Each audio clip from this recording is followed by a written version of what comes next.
Isang mapagpala at ligtas na araw po sa ating lahat. Mula po sa Banilad Elementary School, ipakikita po namin sa inyo ang mga nilalaman ng Principle 4 batay sa mga naisagawa ng aming paaralan. Ang mga datos ay nakalap namin dahil sa pagtutulungan ng mga guro, kasama ang aming punong guro, Ginang Marina M. Doria, sa pangunguna ng inyong lingkod, Ginang Cecilia M. Cobrado at Ginang Maria Socorro C. Asigurado na siyang ICT ng Principle 4. Narito po ang nilalaman ng Principle 4, Management of Resources. Resources are collectively and judiciously mobilized and managed with transparency, effectiveness, and efficiency. Indicator 1. Regular resource inventory is collaboratively undertaken by learning managers, learning facilitators, and community stakeholders as basis for resource allocation and mobilization. Naglagay po kami ng flowchart batay sa mga nilalaman nito at naisagawa ng paaralan. Input, work plan and budget ng Enhanced SIP, AIP, and APP. Process, project plan template and program of works. Output, designing the template of project work plan, calendar of activity. Communication, meeting with the faculty and General Assembly with the stakeholders. Narito ang ilang larawan ng school planning ng Enhanced SIP, AIP, and APP. Work plan and budget matrix ng MOOE liquidation na isinasagawa ng lahat ng paaralan. Project plan template ng annual procurement plan na naglalaman ng strategic planning, scheduling, time and peace, and communication. Program of works na tinawag naming Project PASI, ito ay ang pagsasaayos ng pasilidad ng paaralan. School calendar of activities. Human resources. Sa personnel, ang aming paaralan ay pinamumunuan ng isang Principal 1, mga guro na binubuo ng 2 Teacher 3, 3 Teacher 2, 4 na Teacher 1 at isang utility. Narito din po ang bilang ng enrollment ayon sa panuruang taon. May isang graph po kaming na inilagay batay sa school profile. Ito po ay ang enrollment by sex noong school year 2018 to 2019.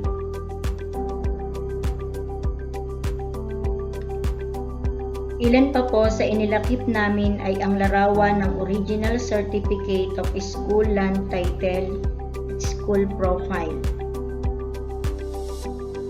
Kasama po ang minutes of meeting of the Municipal Council na may kinalaman sa lupa ng paaralan.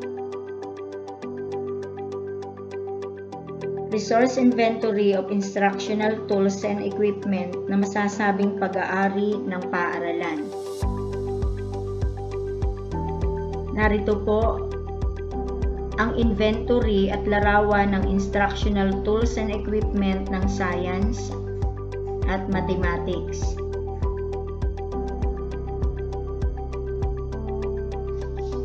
Feedback. During the meeting, the school and the stakeholders agreed the priority improvement areas stated in the Enhanced SIP 2019 to 2022. Both decided to accept the projects suggested and discuss what would be done and good for the school. The school and the stakeholders created the scheduling of the budget. They proposed to review which areas in the Enhanced SIP be put the budget.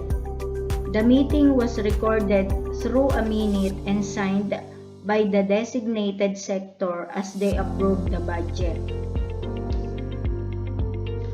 Narito po ang ilan sa larawan ng School and Stakeholders Agreement.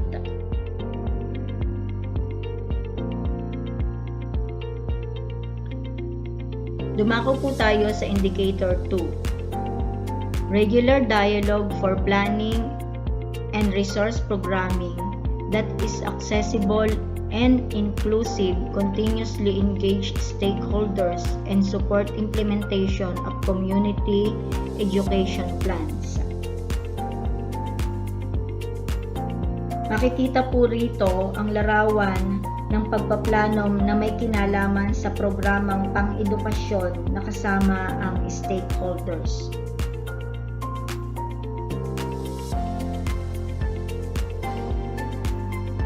Kaugnay po dito ang Annual Procurement Plan,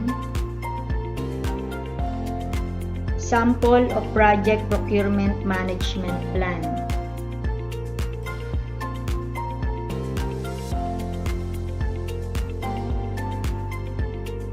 Narito naman po ang Indicator 3. In place is a community-developed resource management system that drives appropriate behavior of the stakeholders to ensure judicious, appropriate, and effective use of resources. Ito po ang submission of the MOOE liquidation report.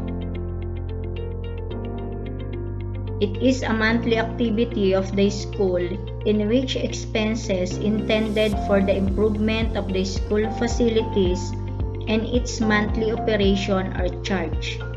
A correct and complete MOOE liquidation report results in the release of the cash advance intended for the MOOE of the following month. Thus, achieving a correct and complete report is expected from school. At narito po ang mga makikitang dokumento sa MOOE liquidation. Una po ay ang disbursement voucher. Number 2, photocopy of check from Land Bank. Number 3, liquidation report. Number 4, cash disbursement report. Number 5, narrative report. Narrative report on MOOE liquidation. Narito po ang introduction. In support to school needs and improvement of school facilities, the monthly maintenance and other operating expenses or MOOE released by DBM to school is of great help and should be utilized with accuracy, transparency, and in accordance with the annual implementation plan and annual procurement plan, carefully formulated with the school personnel, stakeholders, SGC chair, SPG chair, GPTA officers, and other barangay chairman. Monthly liquidation have been undertaken by the school heads and filled in the folder of MOOE liquidation and posted in the transparency board. Supplies have been distributed to teachers with proper supporting papers with the quantity and items listed and signed by the teachers on consumable and non-consumable supplies. MOOE funds released and liquidated is one of the critical job of a school head. It takes time, wisdom, and wise planning and preparation. Supporting papers for request and liquidation. Transparency and accountability must go hand in hand to make MOOE utilization of funds not a questionable one, and should secure the welfare of our learners and teachers. Number 2, objectives. Annual MOOE allocation aims to improve the school facilities catering minor repair, provide some of the crucial needs of learners and teachers related in the implementation of quality education, and provide transparent MOOE liquidation to through posting and monthly liquidation ng School Transparency Board. Number 3, accomplishment. Annual MOOE allocation had been 100% utilized and liquidated. Supplies have been taken pictures together with our school property custodian. Supplies procured were distributed to teachers and pupils. Minor repair have been posted with pictures before, during, and after. At narito po ang ilan sa pictures of procured MOOE supplies with the school property custodian. Pictures of supplies distributed to teachers. And some pictures of the school improvement of facilities funded by MOOE, which is painting of flower box. Before, during, and after. 4. Recommendation. Utilization of MOOE fund must be primary priority and must be accompanied with careful planning and always in line with the proposed projects and procurement reflected in the AIP and APP. Transparent, ethical, and accountable governance and utilization of fund is of primary concern in the MOOE liquidation. At ito ay inihahanda ng principal at binibigyang pansin ng district supervisor.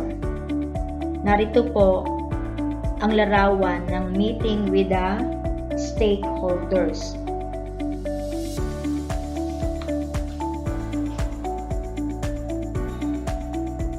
Ito po ay may kinalaman sa programang pang-edukasyon na kasama ang stakeholders. Summary of taxes withheld from supplier or contractor. Ito po ang ilan sa larawan ng MOOE Summary of Taxes Withheld and Inspection and Acceptance Report. MOOE Summary of Monthly Procurement and Fidelity Bond. 7. Documentary Attachment ng MOOE Monthly Supplies. Template for MOOE Budget Allotment. Makikita po rito ang school year, annual budget allotment, and utilization of fund. Dumako po tayo sa Indicator 4. Regular monitoring, evaluation, and reporting processes of resources management are collaboratively developed and implemented by the learning managers, facilitators, and community stakeholders. Narito po ang mga nilalaman ng Indicator 4. A. Report on School Asset Management. The school principal with the school property custodian follow the steps and instruction from the handbook on property and supply management which was provided by the DepEd agency. This handbook on property and supply management is a most timely and comprehensive guide that should ensure us for the efficient and effective use of resources. According to this guidebook, it has been designed to liberate the supply officers from a complex excessive details of the procurement procedures and asset management. Letter B. Inventory of buildings and facilities. Narito po ang ilan sa larawan ng inventory of building and facilities and school communal comfort room. C. Legal basis for asset property management. Ito po ay ang guidelines on delivery, inspection, and acceptance and recording of all properties procured. Ilan sa larawan ng MOOE monthly receipt and MOOE and school board fund. D. Updated MOOE liquidation. Narito po ang abstract and quotation and purchase request. Liquidation report. Letter E, updated and audited canteen report.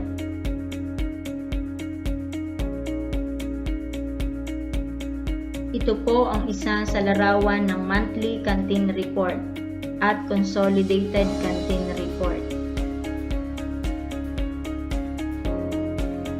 Narito rin po ang DepEd Order No. 8 Series 2007 na naglalaman na Revised Implementing Guidelines on the Operation and Management of School Canteens in Public Elementary and Secondary Schools.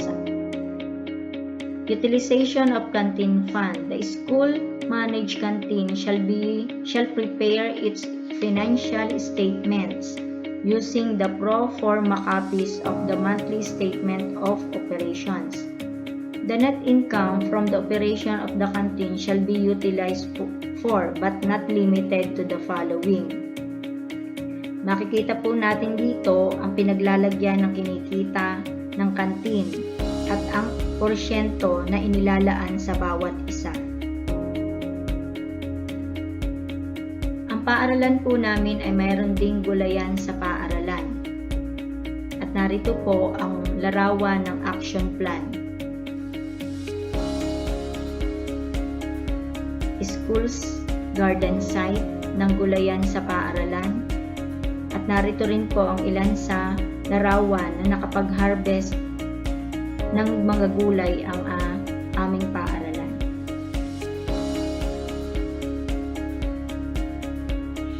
School report card. Narito po ang sources of school funding.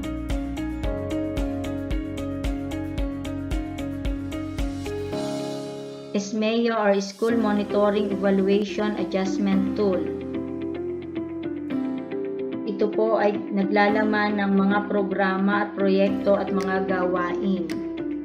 Ang larawan po ay ng report ay noong taong 2019. At narito po ang Transparency Board kung saan makikita ang MOO liquidation at ang canteen report.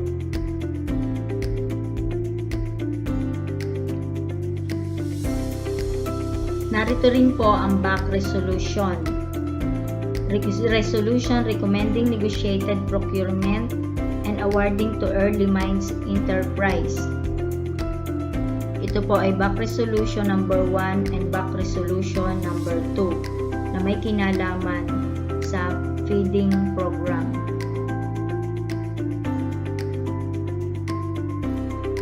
Narito po ang indicator 5. There is a system that manages the network and linkage with strengthened and sustained partnership for improving resource management. Makikita po rito ang list of generated resources and copy of rules and regulation on resource management. Narito po ang memo on hand washing facility project, ang project proposal, ang pagkakaroon ng general PTA meeting, kalaki po ang attendance ng mga dumalo sa pagpupulong, at ang naisagawa pong proyekto na naisakatuparan sa tulong at pangunguna ng PTA kasama ng mga namumuno sa paaralan. Ito po ay ang Gandang Mami na isinagawa noong October 11, 2019. Dahil dito, nakalikom ang paaralan ng pondong kinakailangan sa pangunguna ng PTA. At ito po ay ang ginamit para magkaroon ng hand wash wins project na nagamit at napakinabangan na ng mga batang mag-aaral sa Banilad. Ang lahat pong ito ay iniulat noong State of the School Address Narito rin po ang pag-uulat ng treasurer ng PTA sa harap ng mga stakeholders.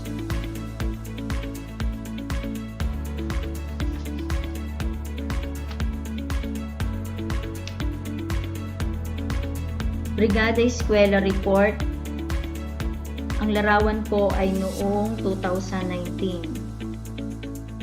Narito po ang larawan ng attendance at ang accomplishment report na naglalaman ng scope of repair and maintenance work completed, donation materials resources generated, volunteer service, estimated cost of volunteer service rendered, significant events, and lesson learned.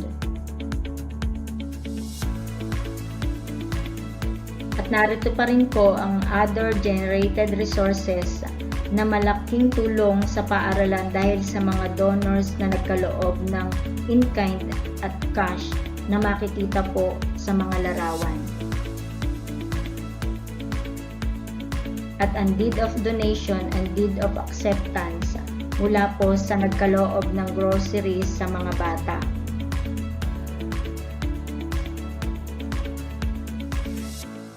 Hanggang dito na lamang po at sana po ay malinaw pong naibahagi ang mga nilalaman ng Principle 4. Maraming salamat po.